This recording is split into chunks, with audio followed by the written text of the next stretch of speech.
Good morning student. आज class 6 के लिए चैप्टर 17 है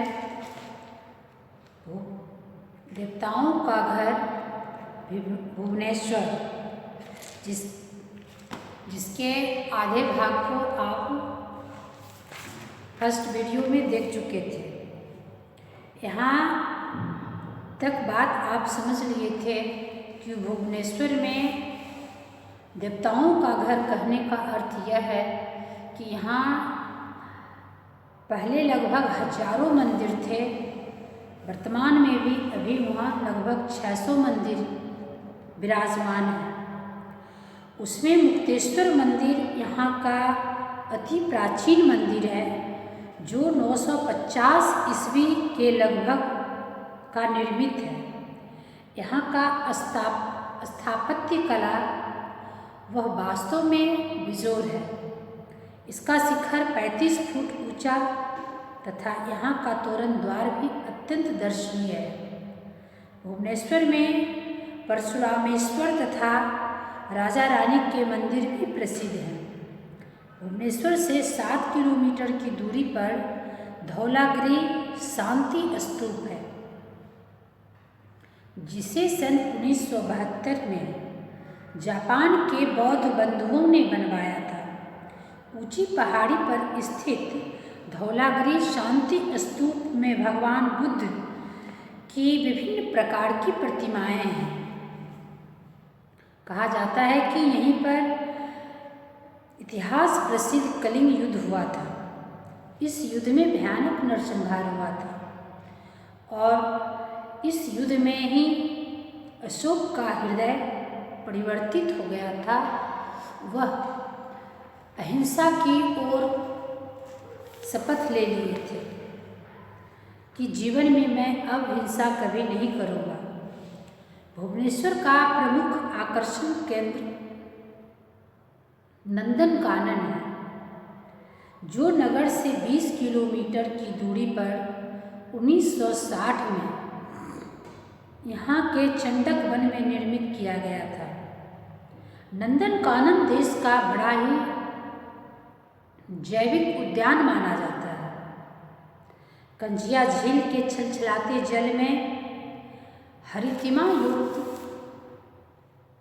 परिवेश के साथ यहाँ उद्यान अप्रतिम सौंदर्य से लबरेज है। यहाँ के बॉटनिकल गार्डन अति प्रसिद्ध हैं। प्राणी संग्रहालय है, यहाँ चिड़ियाघर है और घड़ियालों का विशालतम प्रजनन केंद्र भी है। यहाँ के प्राणी संग्रहालय में विश्व की कई प्रजातियाँ के पशु पक्षी भी रहते हैं। मेकॉक, पेंगोलियन, माउस डियर, गैंडा, दरियाई घोड़ा तो यहाँ के प्रमुख जीवधारियों में से हैं। साथ साथ यहाँ लगभग 30 सफ़ेद बाघ भी हैं, जो कि यह प्रजाति दुर्लभ मानी जाती है। सफ़ेद जाति का बाघ वास्तव में दुर्लभ होता है, जिन्हें देखने हेतु संसार भर से दर्शक यहाँ आते हैं। इस दुर्लभ प्रजाति के बाघ की राजसी चहलकदमी को देखना एक अनुपम अनुभव है। यहाँ का रेप्टाइल पार्क भी विशेष आकर्षण का केंद्र है। संपूर्ण पार्क में भ्रमण हेतु यहाँ रोपवे भी है। इसको पूरी तरह से देखने के लिए कम से कम आधा दिन भी चाहिए। यहाँ प्रत्येक देश से लोग यहाँ के वातावरण को देखने के लिए आते हैं। भुवनेश्वर उड़ीसा कला एवं संस्कृति का केंद्र स्थल है। यहाँ का ओडिसी नृत्य कला का श्रेष्ठ नमूना है। इस नृत्य में कलाकारों की भाव प्रणवता, आकर्षक वेशभूषा, हाव भाव तथा शरीर का संचालन सचमुच में अद्भुत होता है। ओडिशा की पटचित्र पेंटिंग विख्यात है, जिसमें देवी देवताओं के कथा शिल्प के आधार पर कलात्मक चित्र बनाए जाते हैं। कटक में चांदी का आकर्षण कार्य होता है। यहाँ चांदी के तार से पशु पक्षी तथा सुंदर आभूषण निर्मित किए जाते हैं। कहा जाता है कि उड़ीसा की उत्कृष्ट कला न सिर्फ मंदिरों में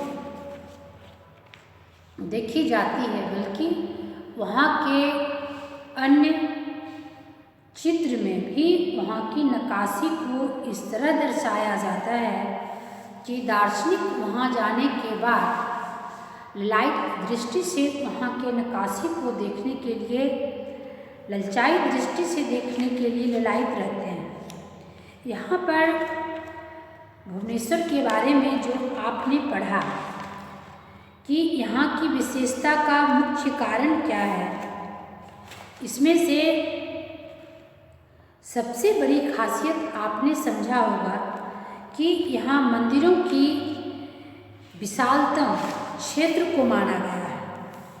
यहाँ कलिंग से उत्कल नामों से जो जाने जाने वाला है उसमें 480 किलोमीटर समुद्री किनारा बड़ा खूबसूरत है। दर्शक के लिए यह सबसे बड़ा आकर्षण का केंद्र है।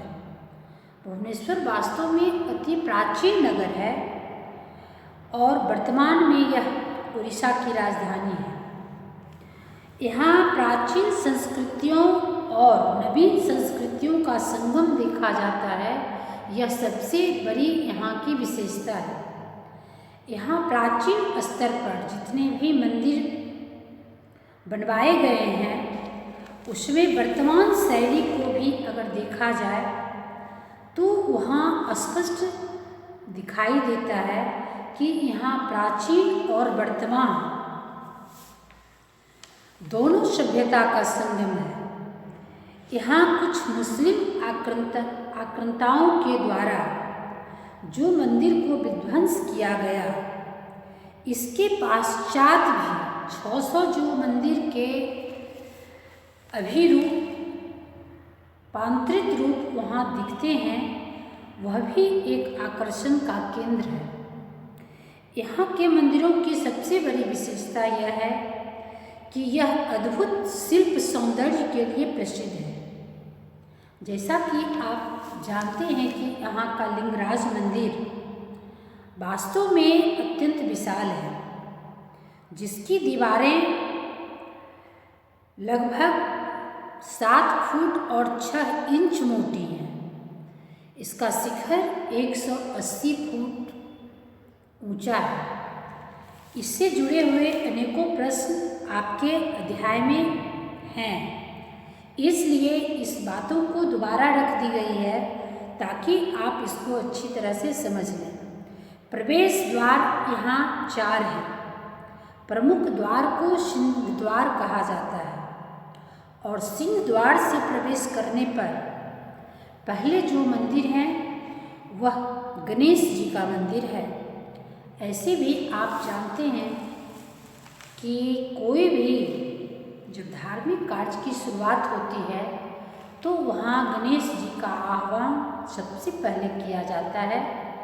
इस बातों को ध्यान में रखते हुए वहाँ मंदिर का जब निर्माण हो रहा था तो इस कारण वहाँ सबसे पहले गणेश जी का मंदिर बनवाया गया था। यहाँ के सिंह द्वार में प्रवेश करते ही आगे विशाल नदी स्तंभ है। इस स्तंभ पर भगवान शिव का वाहन नंदी विराजमान है। नंदी कहा जाता है वृषभ को, जो शंकर भगवान का मुख्य सवारी माना जाता है। इसके आगे मंदिर का जो मुख्य भाग होता है उसको भोग मंडप के नाम से जानते हैं। यहाँ हरिहर मंत्र से लिंगराज को भोग लगाया जाता है। इस मंदिर की विशेषता है कि 8 फुट व्यास का शिवलिंग है, जिसे हरि तथा हर अर्थात शिव शंकर तथा भगवान विष्णु का संयुक्त विग्रह माना जाता है। सबसे यहाँ बड़ी बात देखने को मिलता है कि जितना यहाँ देवताओं में शंकर की पूजा होती है, उतना ही भगवान विष्णु का महत्व को दर्शाया गया है। अगर वहाँ बिल्वपत्र के द्वारा शंकर की पूजा की जाती है तो तुलसी का भी वहाँ उतना ही महत्व है, उससे भगवान विष्णु को भोग लगाया जाता है। तथा ययाति केसरी ने जो 1000 वर्ष प्राचीन मंदिर यहाँ बनवाए थे, यहाँ दर्शनार्थी आकर उसकी आराधना करते हैं। भगवान शंकर को त्रिभुवनेश्वर कहा जाता है। शायद इसी का ख्याल रखते हुए इस स्थान का नाम भुवनेश्वर रखा गया है। धन्यवाद।